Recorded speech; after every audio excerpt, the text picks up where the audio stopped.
खबर है महाराष्ट्र से, जहां राजनीति थमती नजर नहीं आ रही और हर रोज महाराष्ट्र की राजनीति से ऐसा बयान सामने आ जाता है जो सुर्खियां बन जाता है। शिवसेना के मुखपत्र सामना में संसद में कई सदस्यों के निलंबन का जोरदार विरोध किया गया है। इस घटना को लोकतंत्र की हत्या तक करार दिया गया है।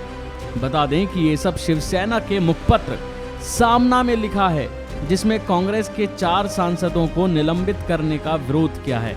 न सिर्फ कांग्रेस के 4 सदस्य बल्कि तमाम विपक्ष पार्टी के और 19 सदस्यों का भी इसमें विरोध किया गया है। बताते चलें कि सामना के मुखपत्र में सीधे सरकार को घेरा गया है। सामना के मुखपत्र में लिखा है कि लोकसभा और राज्यसभा हमारे लोकतंत्र के सर्वोच्च सभागृह हैं। जनमत के आधार पर निर्वाचित हुए जनप्रतिनिधि इन दोनों सभागृहों में जनता से जुड़े और देश हित से जुड़ी समस्याओं के समाधान को हल करने के लिए अपने कर्तव्य को निभाते हैं। पर सच तो ये है कि 7-8 सालों से संसद में सत्ताधारियों विरोधियों की आवाज को दबाने की कोशिश कर रहे हैं और विपक्षी सांसदों का सामुदायिक निलंबन ये भी उसी तरह की एक कोशिश का हिस्सा है। इसे लोकतंत्र का सामुदायिक हत्याकांड ही कहना होगा। शिवसेना के मुखपत्र में बात केवल यही नहीं खत्म होती। इसके आगे लिखा है कि 2 दिन पहले लोकसभा में कांग्रेस के 4 सांसदों को निलंबित कर दिया गया, तो वहीं बुधवार को राज्यसभा में लगभग 19 सांसदों के खिलाफ भी इसी तरह की कार्रवाई की गई।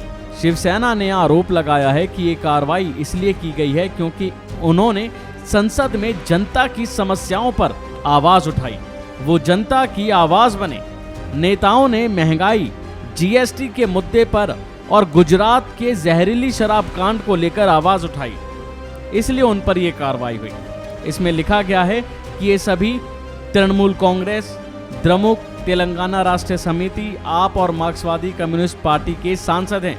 ये सभी लोगों के हक के लिए आवाज उठा रहे थे और इसीलिए सरकार को घेरा, तो ये सरकार को रास नहीं आया। इन सभी ने संसद में महंगाई पर, जीएसटी पर नहीं बोलना है, तो फिर किस चीज पर बोलना है? जनता ने इसलिए अपने प्रतिनिधि के रूप में उन्हें सांसद में भेजा है ना, वो अपने कर्तव्यों का निर्वहन ना करें। ऐसी ही केंद्र सरकार की नीति है। पीएम मोदी कहते हैं कि संसद में खुले मन से संवाद एवं खुली चर्चा होनी चाहिए, लेकिन लोकसभा में महंगाई पर बोलने वाले कांग्रेस के 4 और राज्यसभा में लगभग 19 विरोधी सांसदों का जल्दबाजी में निलंबन, ये किस खुले माहौल के अंतर्गत आता है? क्या इसे कोई बताएगा? सच तो ये है कि समस्याओं का उचित समाधान करना सरकार पक्ष का कर्तव्य होता है, लेकिन ऐसा तो हो ही नहीं रहा, बल्कि विपक्ष के सांसदों पर निलंबन की कार्रवाई हो रही है और साफ तौर पर विरोधियों की आवाज को कुचला जा रहा है। संसद के भाषण में किन शब्दों का इस्तेमाल करना है, इस पर भी रोक लगाई गई। यही नहीं, संसद परिसर में आंदोलन प्रदर्शन करने पर पाबंदी, संसद में महंगाई बोलने वाले 23 विरोधी सांसदों को निलंबन, ये किस तरह का खुला संवाद है? बल्कि ये तो लोकतंत्र की सामूहिक हत्या है। बहरहाल आपको बता दें कि 2 दिन से यही मुद्दा गरमाया हुआ है और इसको लेकर और अभी कितनी राजनीति गरमाई जाएगी, ये देखने वाली बात होगी। अभी के लिए फिलहाल इतना ही। खबरों में बने रहने के लिए देखते रहिए वन इंडिया हिंदी।